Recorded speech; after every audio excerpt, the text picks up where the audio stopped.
जय हिंद छात्रों, आपका अपना यूट्यूब चैनल ज्ञान गंगा एजुकेशन में स्वागत है। आज हम पढ़ने जा रहे हैं डीएलएड अंतिम वर्ष के अंतर्गत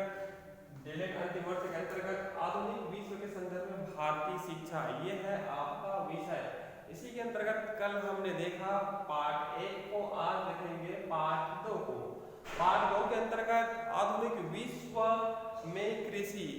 आज जो आधुनिक विश्व है उसमें कृषि का क्या महत्व है और उस कृषि में शिक्षा का क्या महत्व है, इन सबको जानेंगे। तो सबसे पहले हम जान लेते हैं परिचय कि आधुनिक विश्व में जो कृषि है उनका परिचय जान लेते हैं कि किस प्रकार आज विश्व में कृषि की उत्पादकता बढ़ती जा रही है। इसका श्रेय जा रहा है कहीं न कहीं शिक्षा को। दूसरी ओर औद्योगिकरण की इस युग में उद्योगों की जो मांग है वो कृषि पर निर्भर है, अर्थात यहाँ से जो किसानों से वो सामान क्या कर रहे हैं, ले जा रहे हैं और उद्योगों में नए नए उत्पादन तैयार कर रहे हैं या उत्पाद तैयार कर रहे हैं। उदाहरण के लिए हम लेते हैं गेहूँ। क्या करते हैं, बड़े बड़े फैक्ट्री वाले गेहूँ को खरीद लेते हैं और ले जा करके उनका बिस्किट वगैरह और अन्य उत्पाद बनाते हैं। इस प्रकार उद्योग भी किसानों पर निर्भर है ना।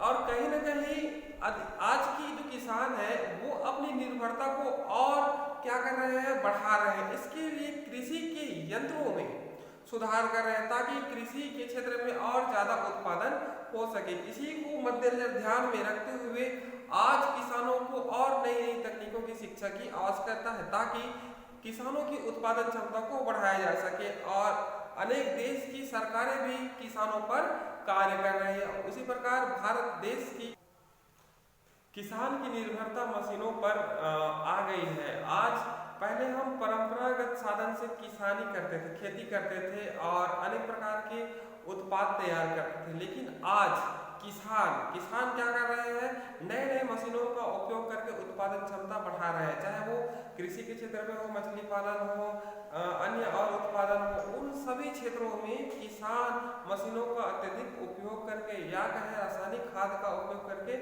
उत्पादन क्षमता में वृद्धि कर रहे हैं और राष्ट्रीय आय में अपना महत्वपूर्ण योगदान दे रहे हैं। तो इसलिए कहीं न कहीं जो कृषि की उत्पादकता है वह शिक्षा पर आधारित है। और शिक्षा जब हम किसानों को या किसान के बच्चों को देंगे तो वह आत्मनिर्भर होकर के क्या करेंगे, कृषि की उत्पादकता को और बढ़ाएंगे।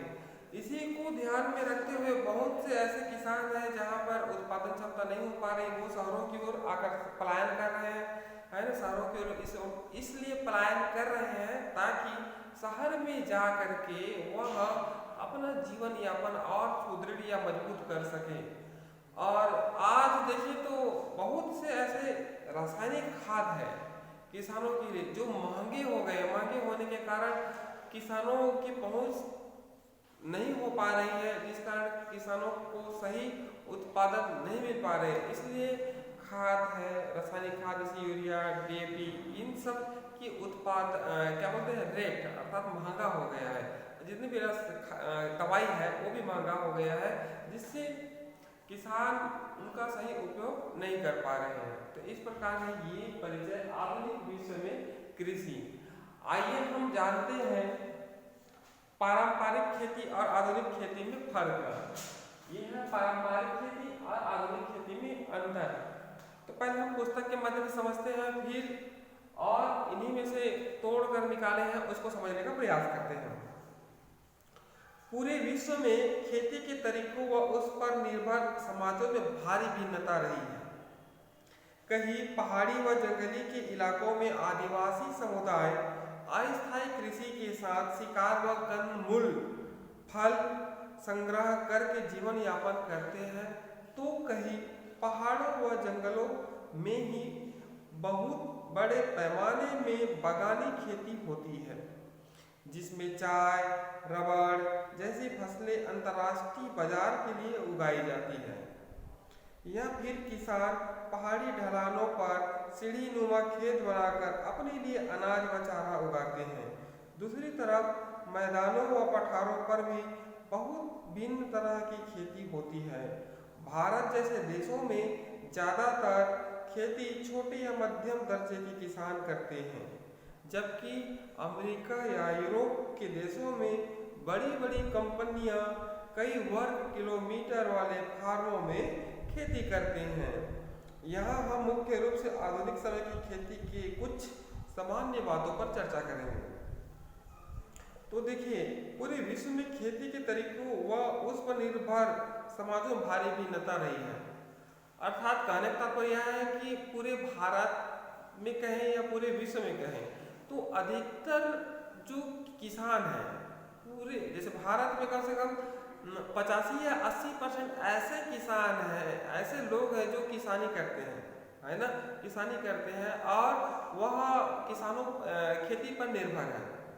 ठीक उसी प्रकार पहाड़ी क्षेत्रों में अनेक प्रकार की खेती होती है, जैसे रबड़ की खेती, चाय की खेती।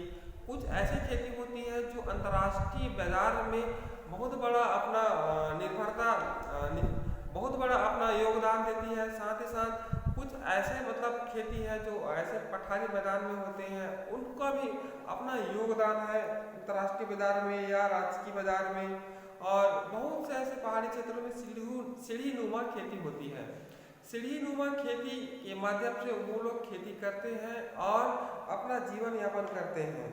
जबकि हम देखें यूरोप अमेरिका में तो वहाँ के बहुत बड़े बड़े कंपनियां, है ना, हजारों किलोमीटर तक या कहें कई किलोमीटर तक वो लोग खेती करते हैं। मतलब कहने का तात्पर्य है कि जो बड़े बड़े कंपनियां हैं कई किलोमीटर तक खेती करते हैं, अर्थात कॉन्ट्रैक्ट फार्मिंग होता होगा, है ना, जिनके अंतर्गत वो खेती करते होंगे।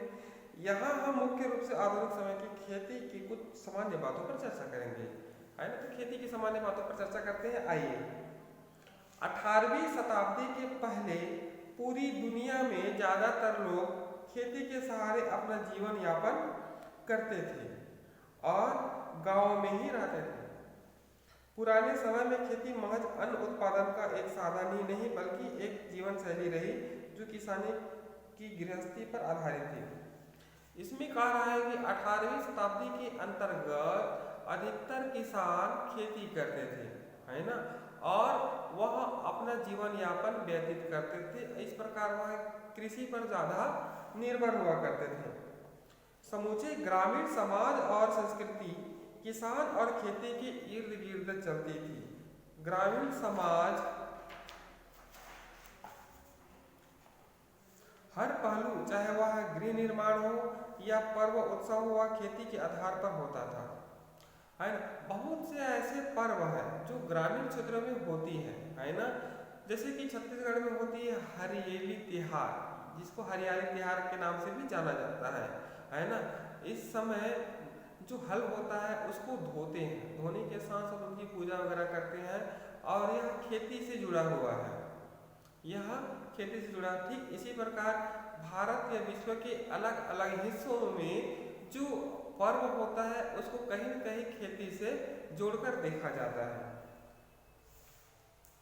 किसान जब धान उत्पादन करता है या कुछ भी उत्पादन करता है, जैसे आलू प्याज वगैरह वगैरह, तो उनके भंडारण के लिए, है ना, भंडारण के लिए अपने घर के बीच हिस्से में उसको रखते थे। ठीक है, भंडारण कर ताकि उनका उपयोग वर्ष भर कर सके, इसलिए उनकी जितनी वर्ष की खपत है उस हिसाब से वो लोग भंडारण करते थे अर्थात रखते थे। आज भी छत्तीसगढ़ अंचल में लोटना नाम सुनोगे, धान को रखने के लिए लोटना बनाते थे या कोठी, है ना, उसमें धान को रखते थे। लेकिन जैसे जैसे यूरोप अमेरिका में व्यापार व औद्योगिकरण बढ़ा, इस स्थिति में काफी परिवर्तन आता गया। पहले तो खेती में उत्पादकता बढ़ाने के लिए कई कदम उठाए गए, जिनके चलते लगातार खेती के उन्नत तरीके खोजे गए। अब देखिए, अमेरिका यूरोप जैसे देशों में खेती की उत्पादन क्षमता बढ़ाने के लिए नए नए तरीके खोजे गए जिससे खेती की उत्पादन क्षमता बढ़ सके और औद्योगिकरण बढ़ता गया। इसके फलस्वरूप अब कम लोग खेतों में काम करके पहले से कई गुना ज्यादा उत्पादन कर सकते थे। इस बीच शहरों में उद्योग भी बढ़ रहे थे। धीरे धीरे लोग खेती व गांव छोड़कर शहर के कारखानों आदि में काम करने चले गए। गांव में जमीन कुछ लोगों के हाथों में आ जाती गई, जो बड़ी बड़ी जोतों से मशीनों व मजदूरों से काम करवाते थे। और अपनी पूरी उपज को बाहर के बाजारों में बेचते थे। आपके मन में सवाल होगा कि किसानों ने अपने खेतों को कैसे छोड़ा। वास्तव में कई जगहों में बड़ी बड़ी जमींदार ने उन्हें जबरदस्ती बेदखल कर दिया और कई जगह किसानों ने पाया कि आधुनिक खेती के तरीके छोटी जोतों के लिए लाभप्रद नहीं है और खेती में भारी घाटा होने के कारण वे अपने खेतों को बड़े जोत वालों को बेचने पर विवश हो गए। आधुनिक खेती में ऐसे क्या बातें हैं, जरा देखिए। अब यहाँ पर कहा गया है कि मतलब खेती की उत्पादन क्षमता को बढ़ाने के लिए अलग अलग तरह के नए नए अवसर ढूंढे गए, नए नए औजार मशीनें तकनीकों का उपयोग होता गया, है ना, जिनसे तो बड़े किसानों को फायदा हुआ। वो अपनी फसल को मंडी तक ले जा करके वहाँ बेचते थे। लेकिन जो छोटे किसान थे, है ना, वहाँ तक उनकी जो आधुनिक खेती है ना, आधुनिक खेती के जो उपकरण है, उन उपकरणों का उपयोग सही ढंग से नहीं हो पाता था, जिन कारण वह उद्योगों की ओर अग्रसर हो गए। कहने तात्पर्य यह है कि वह अपना खेती बेच करके या कहे खेती को छोड़ करके वह उद्योग में काम करने के लिए चले गए, अर्थात गांव से शहर की ओर पलायन किए। और कहीं कहीं तो जो छोटे किसान थे उनको सही लाभ न मिलने के कारण वह विवश हो करके अपनी खेती को बड़े जो जोत वाले थे, अर्थात बड़े जो किसान थे, उनको बेच करके वह शहरों की ओर पलायन करते चले गए, है ना। अब आप सभी जानते हैं कि घाटा होने के कारण अधिकतर परिवार या अधिकतर जो छोटे किसान होते हैं वह अपनी धान या अपनी फसल है या खेत को बेचकर उनकी भरपाई करते हैं और पलायन कर जाते हैं, अर्थात खाने कमाने के लिए दूसरे देश या कहें दूसरे राज्य चले जाते हैं। आधुनिक खेती की कुछ प्रमुख लक्षण आइए देखते हैं। आधुनिक खेती के कुछ प्रमुख लक्षण इस प्रकार हैं। फसल में एकरूपता, मिट्टी की सघन जुताई, कृत्रिम खादों का उपयोग, सिंचाई, कीटनाशक दवाई का भारी उपयोग, विशिष्ट बीजों का उपयोग। अब देखिए आधुनिक खेती, हम इसके अंतर्गत भी देख सकते, मशीनों का उपयोग, रासायनिक खाद, नई पद्धति, अधिक उत्पादन, कम श्रम, खरपतवार नाशक इत्यादि दवाइयों का उपयोग, है ना, सिंचाई के संसाधनों का उपयोग। तो ये आधुनिक खेती के इस प्रकार के लक्षण हैं। पुराने समय में किसान अपने परिवार की तमाम जरूरतों को पूरा करने के लिए अपने खेतों में तरह तरह की फसलें बोते थे। छोटे छोटे टुकड़ों में तरह तरह की फसलें अलग अलग समय पर उगाती थी। हर एक फसल को अलग अलग समय पर पानी देना, खाद देना, निदाई गुड़ाई करना आदि होता था। लेकिन आधुनिक खेत में मुख्य रूप से एक फसल, वह भी है एक ही विशेष किस्म के बीज की फसल, एक लंबे चौड़े इलाके में उगाई जाती थी। जिस क्षेत्र से जिस फसल को उगाने का सबसे अधिक लाभ है उसे उस इलाके के सारे खेतों में उगाते हैं। इस कारण उनकी उत्पादकता बढ़ाने में भी आसानी होती है, व्यापार में भी। अब यह कहा गया कि पुराने समय में जो खेती हुआ करता था वह परिवारों की तमाम आवश्यकताओं की पूरी करते थे, है ना। छोटे छोटे टुकड़ों में खेती करते थे, निंदाई गुड़ाई इत्यादि का काम होता था। हर एक फसलों को अलग अलग तरह से उनको बोते थे, जैसे कि टमाटर हो गया, सेमी हो गया, धान हो गया, आलू हो गया, ये अलग अलग मौसम में बोया जाता था। और कहीं कहीं जिस फसल में उत्पादन ज़्यादा होता था उस फसल को आसपास से किसान भी करते थे। इस प्रकार वे अपनी उत्पादन क्षमता को बढ़ाते थे और लाभ कमाते थे। एक ही तरह की फसल और वह भी अधिक मात्रा में उत्पादन करने के लिए जरूरी है कि मिट्टी की जुताई ऐसे हो कि मिट्टी से सारे पोषक तत्व आसानी से पौधे में चढ़े, मिट्टी में जड़ आसानी से फैले, पानी आसानी से बहे। इसके लिए तरह तरह के फालों, ट्रैक्टरों का उपयोग किया जाता है। इनकी मदद व कम समय खर्च में एक समान खेत तैयार हो सकते थे। अब इस प्रकार कहा गया है कि ज़्यादा उत्पादन क्षमता बढ़ाने के लिए या एक ही फसल जो जिसमें ज़्यादा उत्पादन हो रहा है ना, इसको और अच्छे ढंग से बेहतर बनाने के लिए क्या किया जाता है, अच्छे ढंग से उसकी जुताई किया जाता है, अच्छे ढंग से उनका खेत का ध्यान दिया जाता है ताकि उत्पादन क्षमता बढ़े। इसके लिए अनेक प्रकार के जोतों और फालों का उपयोग किया जाता है ताकि उनकी उत्पादन क्षमता बढ़ सके और कम समय में कम पैसे में खेत तैयार हो जाता था। अगर उत्पादन अधिक करना है तो मिट्टी की उर्वरा शक्ति कम होती जाती है। आप सभी जानते हैं कि हम कोई एक उत्पादन क्षमता वाले फसल बोते हैं तो उस खेत में उसकी उत्पादन क्षमता कम हो जाती है। जैसे हम धान लगातार बो रहे हैं तो धान की उत्पादन क्षमता कम हो जाती है। इसलिए है ना, चक्रीय क्रम ढंग से खेती करना चाहिए।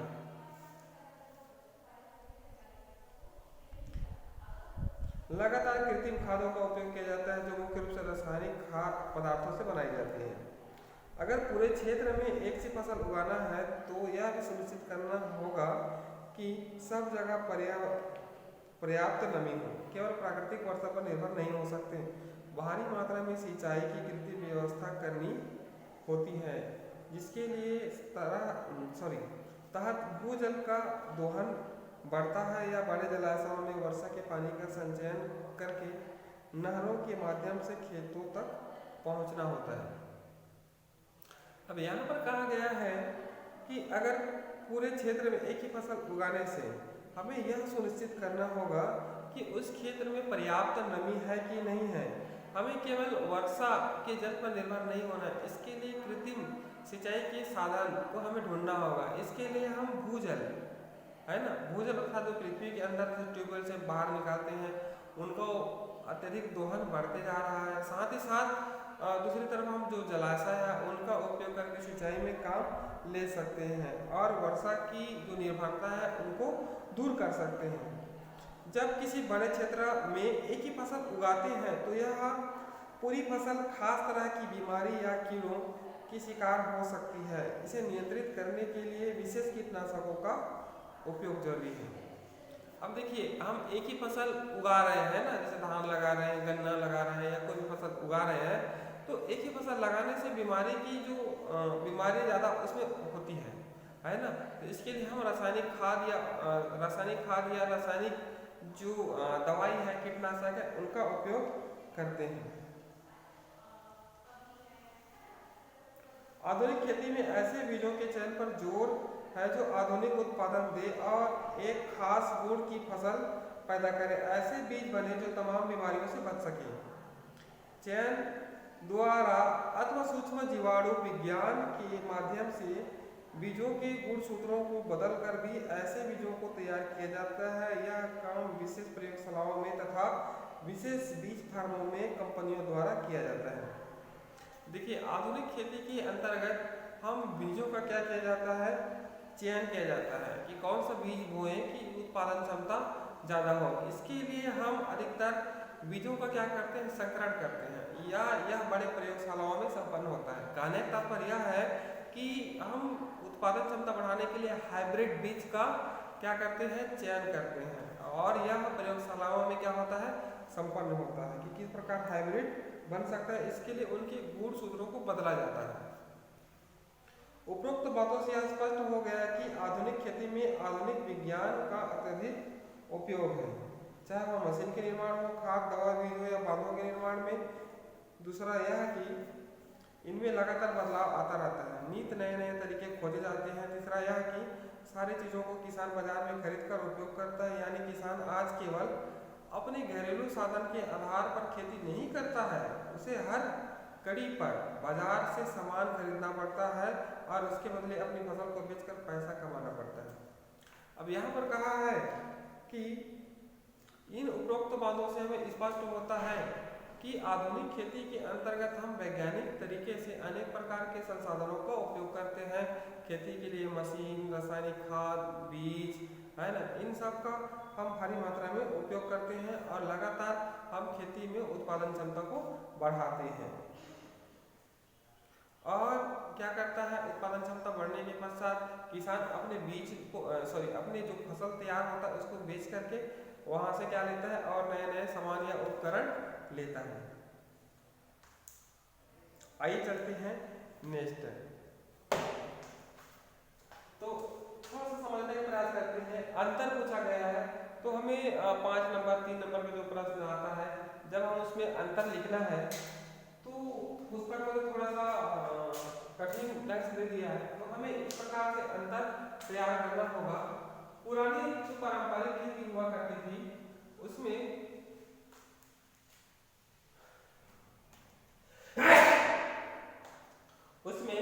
बैल व अन्य साधन के माध्यम से क्या करते थे, पारंपरिक खेती करते थे, है ना। कभी हाथ से करते थे, कभी कुदाल से करते थे, लेकिन आधुनिक खेती में मशीनों का अत्यधिक उपयोग होता रहा है, जैसे ट्रैक्टर, हार्वेस्टर, है ना, अनेक प्रकार के मशीन है जिनका उपयोग करके किसानों का काम आसान कर दिया है।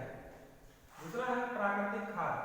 हम पारंपरिक खेती के अंतर्गत प्राकृतिक खाद का उपयोग करते थे या नहीं करते थे। जिनके पास प्राकृतिक खाद जैसे कि गोबर खाद, कंपोस्ट खाद है, उनका तो उपयोग कर लेते थे, लेकिन आज आधुनिक खेती की उत्पादन क्षमता को बढ़ाने के लिए हम रासायनिक खाद का उपयोग करते हैं और साथ ही साथ हम प्राकृतिक खाद बनाते हैं। कैसे बनाते हैं, जैसे कि हम घास उगा दें, उनको सड़ाएं तो वो पूरा खेत है वो खाद हो जाएगा, है ना। इस प्रकार क्या हो गया, उत्पादन क्षमता उनसे बढ़ते गया। देखिए, हम पारंपरिक खेती में पुरानी पद्धति को अपनाते थे, अर्थात जो वैज्ञानिक नियम है उनका उपयोग नहीं करते थे, लेकिन जो आधुनिक खेती है उनमें हम नई नई पद्धतियों को अपना रहे हैं, नए नए नियमों के अनुसार हम खेती की उत्पादन क्षमता को बढ़ा रहे हैं। आइए देखते हैं उत्पादन में कमी। पारंपरिक खेती होती थी पहले, उसमें उत्पादन में कमी आती थी, अर्थात कम उत्पादन होता था, लेकिन जैसे आधुनिक खेती में मशीनों का प्रयोग होता गया और हाइब्रिड धान होते गए या हाइब्रिड फसल बीज लगाने से उत्पादन क्षमता अधिक होने लगा, है ना। इस कारण किसानों की आय दोगुनी तिगुनी चौगुनी होती गई और इसमें उत्पादन में कमी थी। पारंपरिक खेती में श्रम को अधिक महत्व दिया जाता था, इसमें अधिक श्रम होता था, लेकिन आधुनिक खेती में कम श्रम लगता है। जैसे कि खरपतवार है, अर्थात जो वन है, चारा है, उसकी निदाई गुड़ाई के लिए हाथों से करते थे, लेकिन आज इसके लिए केमिकल युक्त, है ना, केमिकल युक्त कीटनाशक या बंधनाशक दवाई का उपयोग चल रहा है, जिसके कारण मनुष्य का काम आसान हो गया है। ठीक है, आइए पारंपरिक तो अधिकतर करके हाथ से कार्य करते थे, लेकिन आज खरपतवारनाशक जितने भी वो सब है जिनसे हम क्या करते हैं, आधुनिक खेती के अंतर्गत हम रासायनिक दवाओं, खाद, है ना, इनका उपयोग करके हम खेती की उत्पादन क्षमता को बढ़ा रहे हैं। इसके अलावा अनेक प्रकार के बीज, ये इन सब का उपयोग होता रहा है। तो हम केवल धान की दृष्टि से न देखें, अन्य और फसलों की दृष्टि से देखें कि आधुनिक खेती और पारंपरिक खेती में क्या अंतर है। तो वास्तविक में जो पारंपरिक खेती है और आधुनिक खेती है उसमें पर्याप्त अंतर दिखाई देता है ना। यह विज्ञान के नियमों पर आधारित है और यह हमारी जो पुरानी सोच है उन पर आधारित है ना। इसमें परिवार की आय में उतनी वृद्धि नहीं होगी, लेकिन आधुनिक खेती में परिवार की आय में वृद्धि होगी, साथ ही साथ उनका जीवन खुशहाल होगा। तो ये हो गया पारंपरिक खेती और आधुनिक खेती में अंतर। इनके अलावा और भी हो सकते हैं, उनको आप लोग लिख लीजिएगा।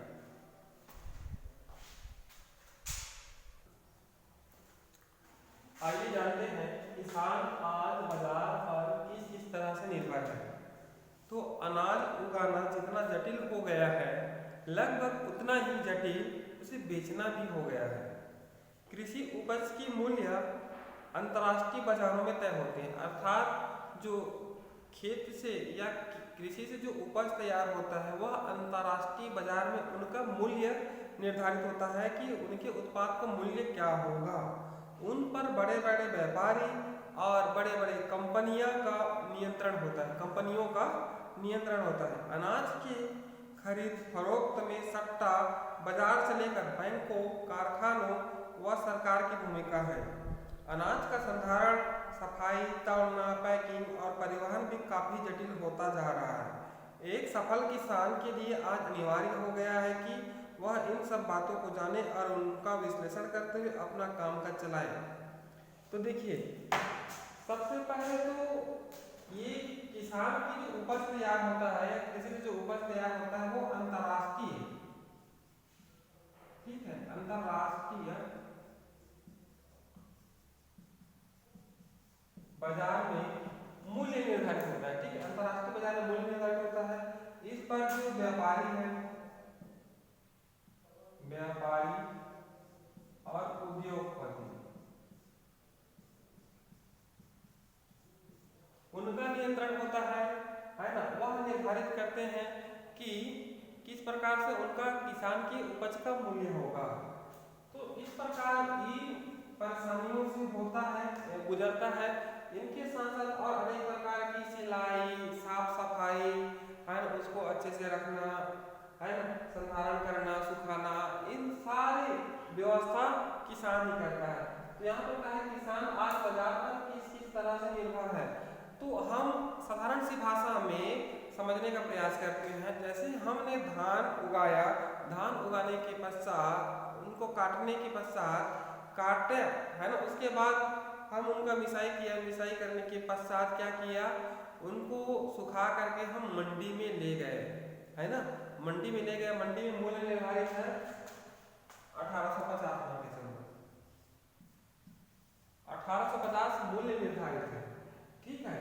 तो 1850 मूल्य निर्धारित है, तो वहां पर क्या होता है, इनके जो धान है उनको तौलना, तौलने के पश्चात उनको उचित स्थान में रखना, ये सारी प्रतिक्रिया होता है। और उपज के बदले में, अर्थात उनके धान के बदले में उन्हें क्या मिलता है, पैसा मिलता है। एक क्विंटल का 1850 है। इस प्रकार वह किस पर निर्भर है, बाजार पर निर्भर है, ठीक। उसी प्रकार और अनेक प्रकार की सब्जियां हैं, अनेक प्रकार के और कृषि, जैसे गन्ना हो गया, है ना। तो ये सब बड़े बड़े जो उद्योग है उन पर भी निर्भर होते हैं, बड़े बड़े व्यापारी हैं उन पर निर्भर होते हैं, कुछ सटोरिये हैं उन पर निर्भर होते हैं। और उनकी निर्भरता इस प्रकार होती है कि जो अपनी माल जो उत्पादन कर रहे हैं उनको बेच करके पैसा मिलना और उन पैसे का फिर बाजार में उपयोग करना, या जो अंतर्राष्ट्रीय बाजार है या राष्ट्रीय बाजार है उन पर क्या किया जाता है, अनेक प्रकार के सामानों का खरीद फरोख्त किया जाता है।